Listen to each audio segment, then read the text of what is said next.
Olha só, a opinião de um auditor, ela pode construir ou destruir a confiança numa empresa inteira. Mas como é que essa opinião é formada? Não é um chute, não é achismo. É o resultado de um trabalho de detetive, quase forense, que se baseia em provas. Vamos mergulhar em como isso realmente funciona. E essa é a pergunta de $1 milhão, né? Se a gente pensar no auditor como um detetive financeiro, como é que ele chega a uma conclusão tão séria com tanta segurança? A resposta, pessoal, está na base de todo o trabalho dele. É isso aí. A palavra-chave aqui é evidência. É que nem num tribunal, sabe? Uma afirmação sem provas não vale nada. No universo da auditoria, a opinião do auditor só tem peso, só tem validade se ela for sustentada por evidências fortes e confiáveis. Então, para a gente desvendar esse processo, nosso roteiro vai ser bem direto. A gente começa entendendo o que é uma evidência. Depois vamos ver como se avalia a qualidade dela e, por fim, vamos abrir a famosa caixa de ferramentas do auditor para conhecer os métodos que ele usa para coletar tudo isso. Vamos começar pelo começo, né? O que, afinal de contas, a gente chama de evidência nesse mundo da auditoria? A definição é bem clara e importante. E o pulo do gato aqui é o seguinte: evidência é qualquer informação que ajude o auditor a formar a opinião dele. Isso vai muito além dos livros contábeis. Pode ser aquele e-mail de confirmação que o banco mandou, uma cláusula escondida num contrato ou até uma notícia que saiu no jornal. Se ajuda o auditor a chegar na conclusão dele, pronto, é evidência. Mas atenção num ponto que é super importante em auditoria: a qualidade da evidência importa muito mais do que a quantidade. Não adianta ter um caminhão de papéis, uma montanha de informações, se elas não forem boas, se não forem confiáveis. Então, a gente pode pensar que a evidência ideal se apoia em 2 pilares. O primeiro é a suficiência, que tem a ver com a quantidade. Tem prova o bastante? Isso vai depender do risco da área. Quanto maior o risco, mais prova a gente precisa. O segundo pilar é a adequação, que é a qualidade. Essa prova é boa mesmo? E aí a gente olha 2 coisas: se ela tem a ver com o que está sendo testado, ou seja, a relevância, e se a gente pode confiar na fonte dela, que é a confiabilidade. E essa ideia de confiabilidade tem tipo uma escadinha, sabe? Uma hierarquia. Pensa comigo, uma confirmação que vem por escrito direto do banco do cliente para o auditor é muito mais forte do que uma resposta falada que o gerente da empresa deu numa conversa. Da mesma forma, um documento original sempre vai ganhar de uma cópia.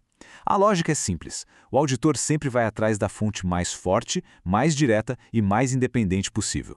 Ok, a gente já entendeu o que é uma evidência de qualidade. Mas como é que o auditor consegue essa evidência? É aqui que entra a relação de causa e efeito, que é o coração da auditoria.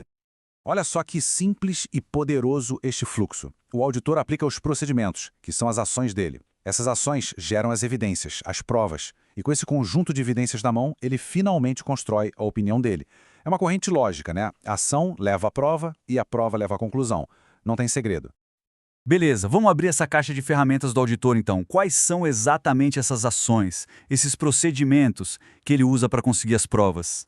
E aqui estão elas, as 7 ferramentas principais: inspeção, observação, confirmação externa, recálculo, reexecução, procedimentos analíticos e indagação.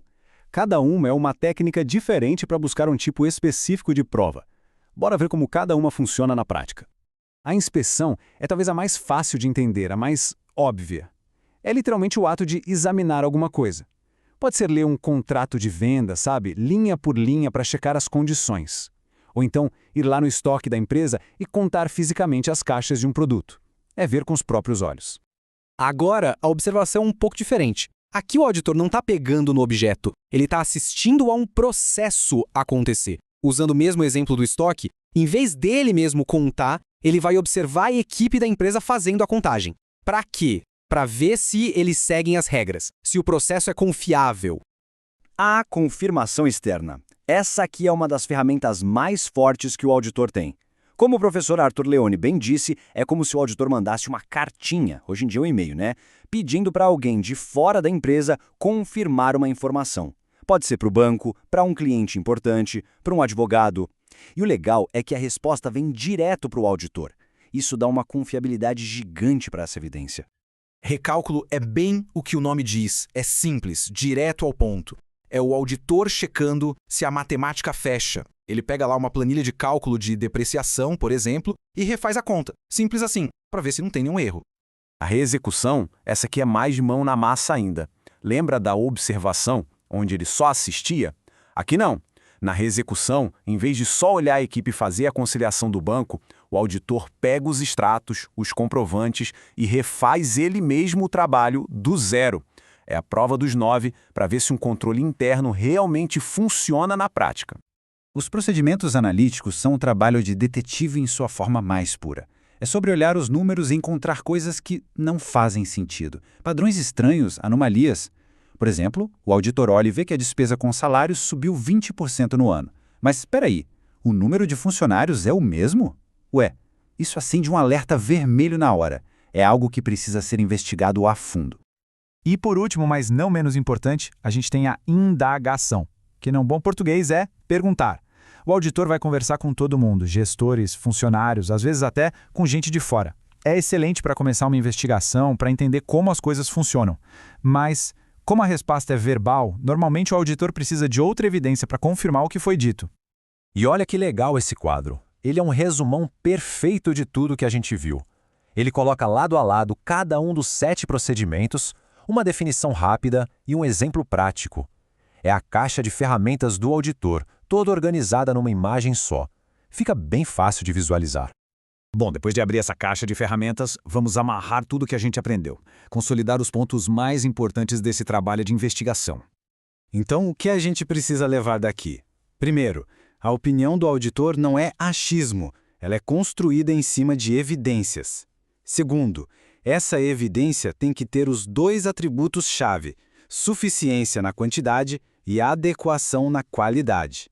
E terceiro, para conseguir essa evidência, o auditor usa aquele kit com 7 procedimentos que a gente acabou de ver.